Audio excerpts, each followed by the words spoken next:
అందరికీ నమస్కారం అండి. Welcome to my Vijaya Telugu channel. మనం మన ఛానల్లో రామాయణంలోని ఉత్తరకాండ చెప్పుకుంటూ ఉన్నాం. ఈ ఉత్తరకాండలో మనం ఒక పాట చెప్పుకున్నాం.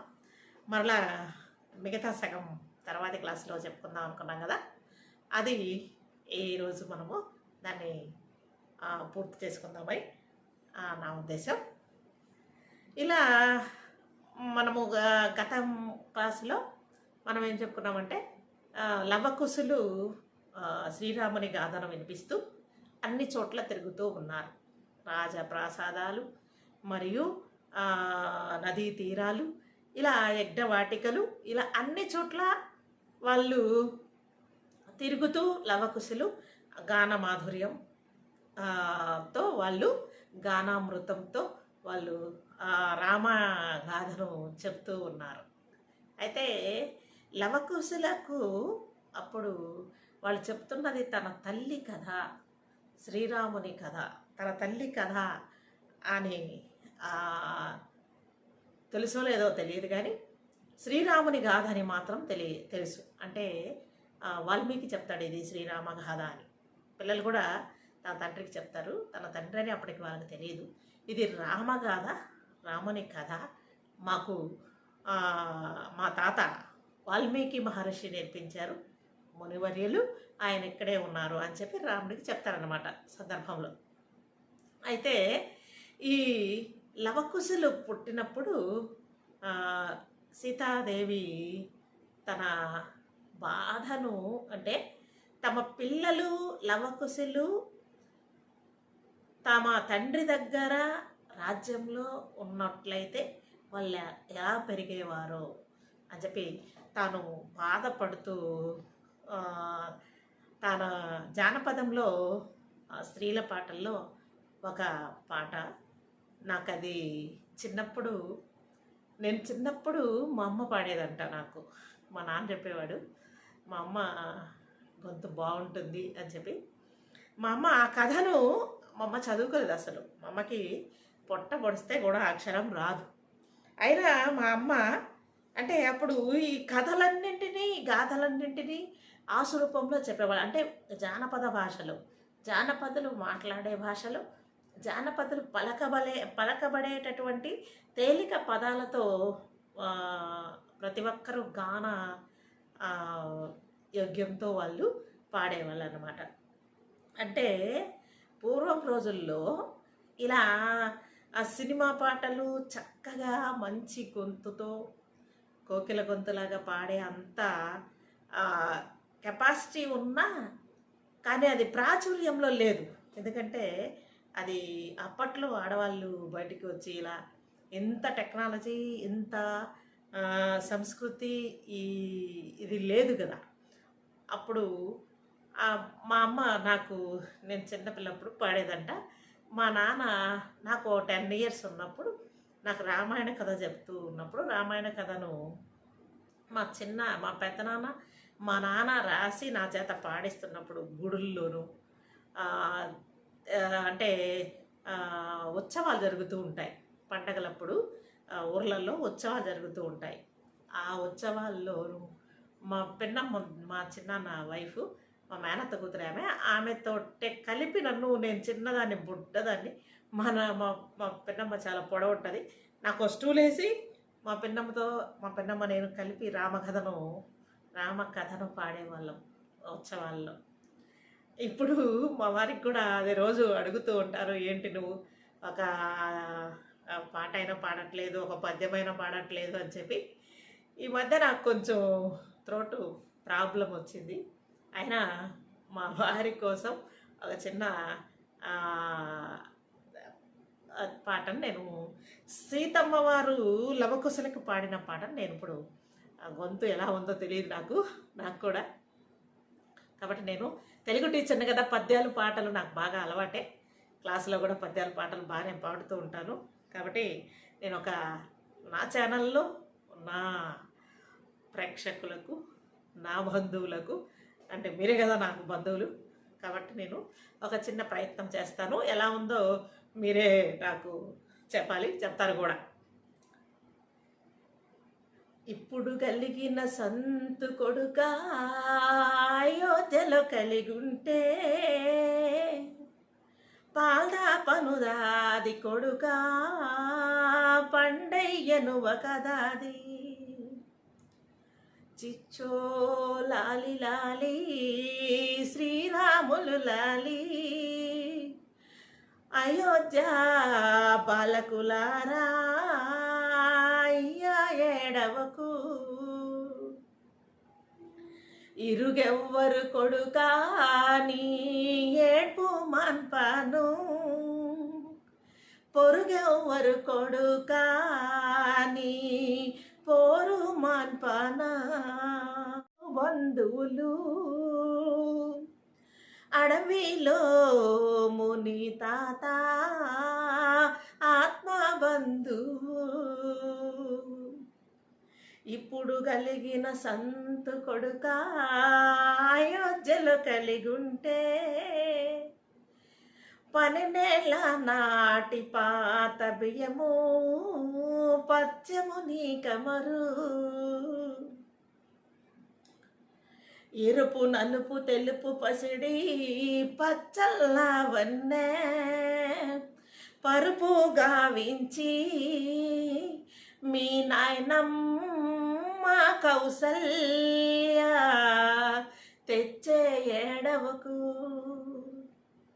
చిచ్చో లాలి లాలి శ్రీరాములు లాలి అయోధ్య బాలకులారా అయ్యా ఏడవకు. కాళ్ళ కడియాలు కొడుకా మెడకు తాయతలు మొలకు గజ్జలను మీ మేనత్త శాంతమ్మ తెచ్చే ఏడవకు అని పాడేది మా అమ్మ నేర్పించిన పాట. నేను ఎంఏ తెలుగు చదివేటప్పుడు మా అమ్మ చదువు రాదు కదా, మా అమ్మ నాకు చెప్పిన పాట నిజంగా ఇందులో పదపాట మనం పాడేశాం. ఎలా ఉందో ఏంటో మా వారు అడిగిన దానితో నేను ఎలా ఉంటుందో అని సంశయిస్తూనే పాడాను. అయితే ఇది జానపద వాంగ్మయంలో ఈ పాటలు ఉన్నాయి. స్త్రీల పాటలు, నలుగు పాటలు, పిల్లల పాటలు, బాలల గేయాలు అన్నీ అందులో ఉన్నాయి. అంటే ఆనాడు స్త్రీలు, జానపద స్త్రీలు ఆశరూపంలో చెప్పేటటువంటి ప్రతి అంశము అందులో ఉన్నాయి.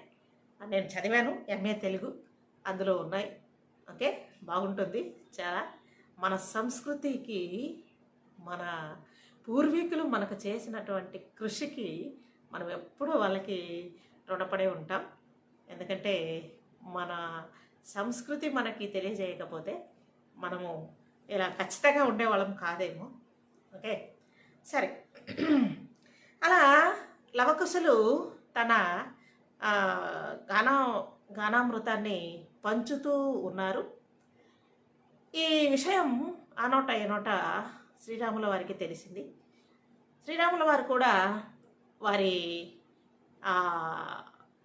వారు పాడుతున్నటువంటి ఆ కథను విన్నారు. ఆ పిల్లలు చేసేటటువంటి ఆ ప్రయత్నం చాలా బాగుంది. వాళ్ళు పాడేటటువంటి ఆ పాట చాలా చాలా అందంగా ఉంది. మా రాముల వారు విని తన సేవకులకు చెప్తారు, వారికి 10,000 బంగారు నాణ్యాలు ఇవ్వమని చెప్తారు. 10,000 బంగారు నాణ్యాలు ఇచ్చి వాళ్ళని పంపించండి అని చెప్పి చెప్తారు. అక్కడ సంగీత విద్వాంసులు, పండితులు, సకల కళా కోవిదులు అందరూ కూడా ఆసీనులైనటువంటి ఆ ప్రదేశంలో లవకుశలు తమ గానామృతాన్ని పంచుతారు. అక్కడ దానికి ముగ్ధులైనటువంటి రాముల వారు వాళ్ళకి 10,000 నాణ్యాలు, 18,000 బంగారు నాణ్యాలు ఇచ్చి పంపించమని వారు భరతునితో చెప్తారు. వారు అందుకు లవకుశలు అంగీకరించరు. ఎందుకంటే గత క్లాసులో మనం చెప్పుకున్నాం, తాత చెప్తాడు, మునితాత, ఆత్మబంధువైనటువంటి మునితాత, మీరు ఈ రామకథను ఈ మీ గానామృతాన్ని పంచాలే కానీ ఎవరు డబ్బులు ఇచ్చినా మీరు తీసుకోవద్దు, ఎవరు నాణ్యాలు ఇచ్చినా మీరు కానుకలు ఏవి స్వీకరించవద్దు అని చెప్తాడు. రాముల వారు ఆ పిల్లలకు కానుకలు సమర్పించబోతే ఆ పిల్లలు సున్నితంగా తిరస్కరిస్తారు. మాకు ఇవేమీ వద్దు, మేము ఎలాంటి కానుకలు తీసుకోము, ఓకేనా. కాబట్టి తిరస్కరించినప్పుడు రాముల వారు అడుగుతారు, మీరు పాడినటువంటి ఆ కావ్యం ఏంటి, దాని గురించిన విషయాలేంటి నాకు చెప్పమని అడిగినప్పుడు ఆ పిల్లలు, ఇది మీగాదే, ఈ శ్రీరాముని కథ ఇది దీని కర్త ఎవరంటే, దీనికి రచించిన వారు కర్త ఎవరంటే వాల్మీకి గారు. ఆయన మా గురువు గారు, కావాలంటే మీరు ఆయన వెళ్ళి కలవండి, ఆయన ఎక్కడే ఉన్నారు, మా గురువు. కాబట్టి ఈయన మీ కథను రాయడం జరిగింది, ఇది మీ చరిత్ర. ఇందులో 24,000 శ్లోకాలున్నాయి, 7 కాండలున్నాయి, 500 సర్గలున్నాయి, 100 కథలున్నాయి. మీకంతగా మీ కథను, మీ చరిత్రను తెలుసుకోవాలని మీకుంటే మేము పాడి మీకు వినిపిస్తాము అని చెప్పి ఆ పిల్లలు ఆయనతో చెప్తారు. సరే, ఈ మీకు అంతగా కోరిక ఉంటే మేము పాడి వినిపిస్తామని చెప్పి పిల్లలు చెప్తారు కదా, రాముల వారు అందుకు అంగీకరిస్తారు. ఓకే, వాళ్ళు ఆ 24,000 శ్లోకాలను ప్రతిరోజు గానం చేసి ఆయనకు వినిపిస్తారు. గాథనంతా విన్నటువంటి రాముల వారు, వీరు మరెవరో కాదు, సీతపుత్రులే అని చెప్పి గ్రహించి దూతలను వెంటనే పిలిచి, మీరు వెళ్ళి వాల్మీకి మహామునిని నా మాటలుగా ఇలా చెప్పండి. ఏమని? మహర్షి, రాముడు నమస్కరించి మీకు విన్నవిస్తున్నది ఏమిటంటే, మీ కావ్యం విన్నాను, అతి రమ్యంగా ఉన్నది. మీరు జానకీదేవి నిజంగా కళంకరహిత అయితే ఆమెను మీరు సభాముఖానికి తీసుకొని వచ్చి ఆ విషయం ఆమెను నిరూపించుకోవాలి అని చెప్పమని తన దూతల ద్వారా, తన మనుషుల ద్వారా రాముల వారు వాల్మీకి వర్తమానం పంపిస్తారు. వాల్మీకి వర్తమానం పంపిస్తారు శ్రీరాముల వారు. సరే, వాల్మీకి మునితాత చెప్తాడు, రేపు సీత నిర్దోషిత్వాన్ని నిరూపించుకోవడానికి రేపు సభకు వస్తుంది అని చెప్పి వాళ్ళను పంపించేస్తారు మునుల వారు. సరే, సీత రేపు సభలోకి వచ్చింది. ఆమె ఎలా ఉందంటే కాషాయ వస్త్రాలు కట్టి ఆమె వస్తుంది. ఆమెను చూడగానే అందరూ, ప్రజలంతా ఆ మహా మాతృమూర్తిని చూసి ప్రజలంతా చాలా సంతోషంతో ఆమెను చూస్తూ ఆనందపడతారు, సంతోషపడతారు. ముగ్ధ సౌందర్యమూర్తి అయిన జానకీదేవి చాలా కాలం తర్వాత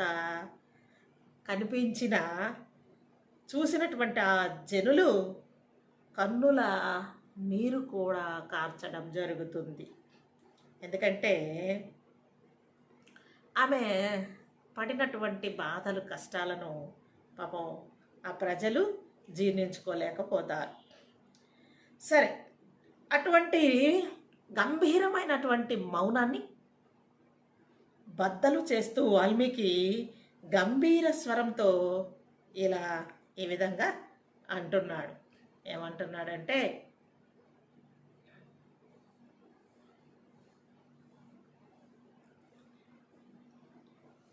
శ్రీరామచంద్రుడు వచ్చినటువంటి ఆ సందర్భంలో సభికులంతా లేచి నిలబడడం, ఆయన్ను గౌరవించడం జరుగుతుంది. ఓకే, ఇలా వాల్మీకి తాత ఏమంటాడంటే, సభికులారా, ఈమె పరమ సాధ్వి, జనకుని కూతురు జానకీదేవి, అలాగే దశరథుని కోడలు మరియు శ్రీరామచంద్రుని ఇల్లాలు.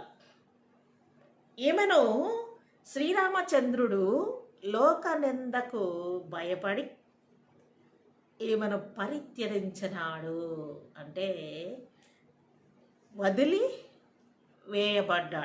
వదిలివేయబడింది. అయితే నేను చెప్పున్నది సత్యము. ఇందులో ఏవైనా అనృతం ఉన్నట్లయితే, అనృతము అంటే అసత్యం ఉన్నట్లయితే, ఇన్ని వేల సంవత్సరాల నా తపస్సు నిర్వీర్యం అయిపోగలదు. ఓకే, నేను చెప్తున్నది ఈ మహాతల్లిని గురించి, మహాసాధ్విని గురించి చెప్తున్నదంతా నిజం. నేను చెప్తున్న దాంట్లో ఏదైనా అసత్యం ఉన్నట్లయితే, ఇన్ని వేల సంవత్సరాల తపస్సు చేసి నేను సంపాదించినటువంటి నా యొక్క ఈ తపస్సంతా వృధా అయిపోగలదు అని చెప్పి వాల్మీకి తాత ఆమెను గురించి చెప్పడం జరుగుతుంది. శ్రీరాముడు చిరునవ్వుతో లేచి మునివర్యులని శాంతపరిచేందుకు, మునీంద్ర, దివ్యజ్ఞాన సంపన్నులైన తమ వాక్యములు సత్యభూషణములు. ఓకే, మీరు చెప్పేటటువంటి ఆ విషయాలన్నీ కూడా సత్యమే. భూషణాలు అంటే ఆభరణాలు, అంటే బంగారాలు. మీ మాట బంగారము వంటిది. ఓకే, అయితే నాకు నా యొక్క దేవేరి, అంటే తన యొక్క స్త్రీమతి, తన భార్య మీద, నా దేవేరి మీద ఏమాత్రము నాకు సందేహము లేదు. ఆమె మహాసాధ్వి అని నాకు ముందే తెలుసు. అయితే మరి లోకులకు కూడా తెలియాల్సిన అవసరం ఉంది కదా. కాబట్టి నేను ఆ విధంగా నడుచుకోవలసి వచ్చింది. అంటే నేను రాజుని ప్రజలను పరిపాలించేటటువంటి రాజుని నేను సక్రమంగా లేకపోతే ప్రజల్ని ఎలా పాలించగలను? నా ప్రజలు నన్ను అనుమానించినందుకు నేను అలా ప్రవర్తించాల్సి వచ్చిందే కానీ నిజంగా నా సాధ్వి మీద నాకు ఎలాంటి అనుమానం లేదు అని చెప్పి చెప్తాడు. అయితే ఆ తర్వాత ఈ కుర్రవాళ్ళను చూస్తే నా కుమారులే అనిపించింది. నా అంతరాత్మ వీళ్ళు నీ కుమారులే అని తెలుపుతూ ఉంది. అందుకోసం లోకం కోసమే సీత యొక్క సాధుశీలాన్ని చాటుకోవాలి తప్ప నేను ఆమెనే మాత్రం అనుమానించడం లేదు, అవమానించడం లేదు అని చెప్పి సీత వైపు చూస్తాడు. సీతమ్మ ఆ సమయంలో ఎలా ఉందంటే, కాషాయ వస్త్రాలు ధరించి ఒక్క మాటు అలా చూసింది రాముని వైపు, చేతులు జోడించింది. సభాభవనంలోని గాలిలో చల్లని కమ్మని పరిమళాలు వ్యాపించసాగాయి. ఆమెను చూసినటువంటి ఆ ప్రకృతి కూడా పులకించసాగింది. ఇలా అంటుంది ఆమె. ఏమంటుందంటే, నేను రాముణ్ణి తప్ప అన్యులను నేను ఏనాడు కనీసం తలచనైనా లేదు. అయితే అలాంటి గొప్పదాన్ని నేనైతే, భూదేవి నా ప్రవేశానికి దారి ఇవ్వాలి. త్రికరణ శుద్ధిగా నేనెప్పుడూ రాముని పూజించేదాన్ని అయితే, భూదేవి నా మార్గానికి, నా ప్రవేశానికి మార్గం చూపాలి అని ప్రార్థించింది. ఈసారి ఆమె రాముని దగ్గర తన సౌశీల్యాన్ని నిరూపించుకోదలుచుకోలేదు. ఈసారి ఆమె తన తల్లి అయినటువంటి భూదేవి ఒడిలోకే చేరిపోవాలని తాను సిద్ధపడింది. అయితే భూదేవికి చెప్తుంది, నేను నిజంగా మహాసాధ్విని అని, నేను నిజంగా రాముని తప్ప వేరొకరిని తలచలేదని, నేను నిజంగా ఇలాంటి గొప్ప ఇల్లాలినని నీవు త్రికరణ శుద్ధిగా నమ్మినట్లయితే, మనసా వాచ కర్మణ త్రికరణ శుద్ధి ఇలా నమ్మినట్లయితే నాకు నీలో కలిసేటటువంటి మార్గాన్ని నాకు కల్పించు అని చెప్పి భూదేవిని ఆమె అడగడం జరుగుతుంది. ఆ సీతాదేవి ప్రార్థన ముగియగానే భూమి బద్దలు కొట్టుకొని నాగరాజులు మోస్తున్నటువంటి దివ్య సింహాసనంపై నాగరాజులే తీసుకొస్తున్నటువంటి భూదేవిని భూమి లోపల నుంచి దివ్య సింహాసనము నాగరాజులు మోస్తున్నటువంటి ఆ సింహాసనంపై భూమాత పైకి వచ్చి సీతమ్మ వారిని తాను హక్కును చేర్చుకొని తన సింహాసనంపై కూర్చొని భూమిలోకి తీసుకొని వెళ్ళిపోతుంది. కోపం వచ్చేసింది శ్రీరామచంద్రుల వారికి. అగ్నితోనే నా సీత కోసం నేను అగ్నినే జయించిన వాడను, నా సీతను నేను తెచ్చుకున్న వాడను. భూదేవికి నా సీతను అప్పగించకపోతే నేను జగత్ ప్రళయాన్ని సృష్టిస్తాను. నా సీతను భూదేవి నాకు అప్పగించాలి అని చెప్పి గట్టిగా రాముల వారు గట్టిగా మాట్లాడడం జరుగుతుంది. నా కన్నుల ముందే నా భార్యను భూదేవి తీసుకువెళ్ళడం నాకేమీ నచ్చలేదు కాబట్టి నేను ప్రళయాన్ని సృష్టించబోతున్నాను అని చెప్పి రాముడు పెద్దగా అరవడంతో బ్రహ్మ వారించడం జరుగుతుంది. రామా, ఇది నీకు తగదు. నిన్ను స్వర్గధామంలో కలుసుకోవడానికి ఆమె ఎదురు చూస్తుంది.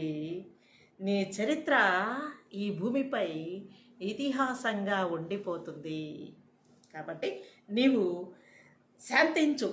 ఇప్పటిదాకా జరిగినది విన్నావు, ఇక నుంచి జరగబోయేది కూడా మహాముని రచించి ఉన్నాడు, దాన్ని కూడా నీవు ఖచ్చితంగా వినాలి అని చెప్పేసి బ్రహ్మ అక్కడి నుంచి వెళ్ళిపోవడం జరుగుతుంది. సరే, అందరూ అయోధ్యకి వెళ్ళిపోయారు. కాలము ఎవరి కోసం ఆగది కదా. కాలము జరుగుతూ ఉన్నప్పుడు ఒకరోజు ఒక ముని వచ్చి రాముణ్ణి చూడాలి అని చెప్పి లక్ష్మణుణ్ణి కోరడం జరుగుతుంది. సరే, అన్న దగ్గరికి తీసుకువెళ్తాడు లక్ష్మణుడు. లోపలికి వెళ్ళిన తర్వాత ఆ వచ్చినటువంటి ముని ఒక కండిషన్ పెడతాడు. ఏంటంటే, ఇక్కడ మనిద్దరం మాట్లాడుకునేటటువంటి ఈ సంభాషణను ఎవరైనా వినడానికి ప్రయత్నించిన వారు యోగ సమాధి అయిపోతారు అని నీవు ఆ శాపాన్ని వాళ్ళకి ఇస్తానని చెప్పి నాకు మాట ఇస్తే, నేను ఎవరు, ఏమిటి, నేను ఎందుకు వచ్చాను అని చెప్పి ఆ విషయాల్ని మనం మాట్లాడుకుందాం అని చెప్తాడు ఆ వచ్చినటువంటి ముని. రాముని దగ్గర మాట తీసుకున్నటువంటి ఆ ముని లోపలికి వెళ్ళిన తర్వాత, నేను మునిని కాను, యమధర్మరాజును. మానవులను సమయానుకూలంగా సమయానుసారంగా మరణాన్ని సిద్ధపరిచేటటువంటి సమవర్తిని. నీవు ఈ లోకానికి వచ్చిన కార్యం నెరవేరింది కాబట్టి బ్రహ్మ పుణ్యలోకాలకు వచ్చి నిన్ను పరిపాలించమని కోరాడు అన్నాడు. ఆ మాటలకు రాముడు నవ్వి, యమధర్మరాజా, ముల్లోకాలను రక్షించడమే నా బాధ్యత. నా స్వస్థానానికి రావడానికి నేను సిద్ధమవుతున్నాను అన్నాడు. ఇలా వీరు సంభాషించుకుంటున్న వేళ అక్కడకు దుర్వాసుడు అనేటటువంటి ఒక మహర్షి మహాముని వస్తాడు. ఆయనకు కోపం ఎక్కువ. అయితే వీళ్ళిద్దరూ లోపలికి వెళ్ళి మాట్లాడుకునేటప్పుడు కాపలాగా లక్ష్మణుని ఉంచుతాడు. లక్ష్మణుని దగ్గరకు వచ్చి నేను అర్జెంటుగా రాముణ్ణి కలవాలి, నాకు రాముని కలిసేటటువంటి అవకాశం ఇవ్వమంటాడు. అందుకు నాకు పర్మిషన్ ఇవ్వమంటే లక్ష్మణుడు కాస్త సంయమనం పాటించమని అడుగుతాడు. అందుకు దుర్వాసుడు ఏమంటాడంటే, ఓరి ఈ రామ దర్శనానికి నేను వేచి ఉండాలా? తక్షణమే రాముణ్ణి కలవాలి, లేదంటే నేను నీ దేశం, నీ అన్నదమ్ములు, మీ వంశం నాశనం కావాలని శపిస్తాను అని చెప్పి లక్ష్మణుడితో అంటాడు దుర్వాస మహర్షి. అంటే అక్కడ అన్న యమధర్మరాజు వారిద్దరూ సంభాషణను విన్నవారు యోగ సమాధి కావాలని చెప్పేటటువంటి ఆ శబదాన్ని వింటాడు లక్ష్మణుడు. అయితే నేనొక్కడనే యోగ సమాధి అయిపోతాను, నా నేనొక్కడనే బలి అవుతాను, నా వంశము, నా దేశము, నా అన్నదమ్ములు హ్యాపీగా ఉంటారు, సంతోషంగా ఉంటారు, కాబట్టి అదేదో ఆ శిక్షణ నేను అనుభవిస్తానని చెప్పి ఈ మహర్షి కోపానికి తన వారు తన దేశం బలి కాకుండా లక్ష్మణుడు ఆ సమావేశ మందిరంలోకి యమధర్మరాజు మరియు శ్రీరామచంద్రుల వారు మాట్లాడుతున్నటువంటి ఆ సమావేశంలోకి వెళ్ళిపోతాడు. వెళ్ళిపోయినప్పుడు శ్రీరాముడు ఇచ్చినటువంటి శాపం లక్ష్మణుడు అనుభవించాల్సి వస్తుంది. లోపలికెళ్ళి అన్న నీకోసం ఈ దుర్వాస మహర్షి వచ్చాడు అని చెప్పడంతో ఇక రాముడు తన తమ్ముడికి తాను పెట్టినటువంటి ఆ శాపాన్ని, అంటే యోగ సమాధి కావాలా అన్నటువంటి ఆ శాపాన్ని గురించి బాధపడడం జరుగుతుంది. అందుకు బాధపడేటటువంటి ఆ సందర్భంలో లక్ష్మణుడు అంటాడు, అన్నా నువ్వేం బాధపడకు, నేను ఎవరైనాను తప్పదు, నీవిచ్చిన ఆ మాటను, నీ ధర్మాన్ని నువ్వు నిర్వర్తించు, ఎవరైనా సరే శిక్షని అమలుపరచవలసిందేను అని చెప్పి ఆ రాముడు చెప్పినటువంటి ఆ శబదానికి లక్ష్మణుడు యోగ సమాధి అయిపోయి ఆ యోగ సమాధి నుంచి అతను ఆ ముల్లోకాలకి వెళ్ళిపోతాడు. ముందుగా తనను అంటి పెట్టుకున్నటువంటి ఆ సింహాసనం ముందుగా ఆ ముల్లోకాలకి వెళ్ళిపోవడం జరుగుతుంది. ఓకే అండి, ఇక కొద్దిగా ఉంది, అది ఇంకొంచెం లాస్ట్ పార్ట్ ఉంది. అంటే తర్వాత భరతుడు, తర్వాత శ్రీరాముడు, అంటే తను వచ్చిన పని అయిపోయింది కదా, వచ్చిన ఈ లోకంలో తన అవతారంతో తాను చేయాల్సినటువంటి ఆ పనులు, దుష్ట సంహారము, దుష్ట శిక్షణ, శిష్ట రక్షణ జరిగిపోయింది కాబట్టి తాను మరలా తన గమ్యానికి చేరవలసిన టైం వస్తుంది. ఈ లోపు లవకుశులను, తర్వాత భరతుణ్ణి, తర్వాత భరత శత్రుఘ్నులను ఏం చేస్తారో తర్వాత భాగంలో మనం తెలుసుకుందాం. ఓకే అండి, ఈ రామాయణాన్ని చెప్పడానికి నాకెంతో నా ఆశను మీరంతా మన్నించాలి. ఓకే, అందరూ చూడండి, ప్రతి ఒక్కరూ చూడండి, బాగుంటుంది. మనం తెలుసుకోవాలి, మన మూలాలు ఏంటో మనం తెలుసుకోవాలి, రామకథను తప్పకుండా వినాలి. అలాగే ఈసారి క్లాసులో ఊర్మిళాదేవి నిద్ర, తర్వాత ఈ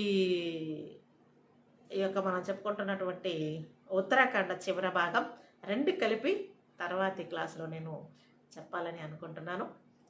మీరు నేను చేసేటటువంటి ప్రయత్నాన్ని మీరంతా ఎంకరేజ్ చేయాలని, మీరు ఖచ్చితంగా నాకు ముందుండి సపోర్ట్ చేయాలని మీరందరినీ నేను కోరుకుంటున్నాను.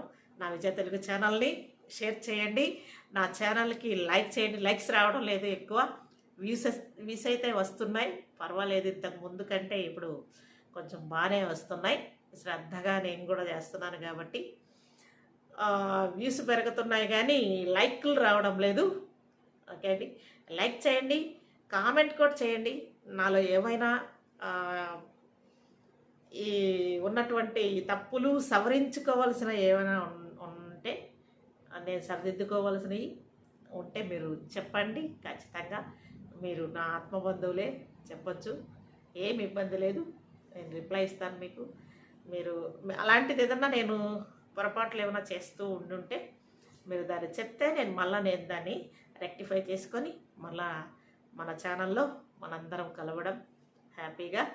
ఓకే అండి, లైవ్కి రావాలి, ఇంకా వ్యూస్ కొంచెం పెరిగితే వద్దామని అనుకుంటున్నాను. వస్తాను తప్పకుండా. ఓకే అండి, ఇక ఈ ఉత్తరాఖండ 2వ భాగాన్ని ముగించుకుందాం.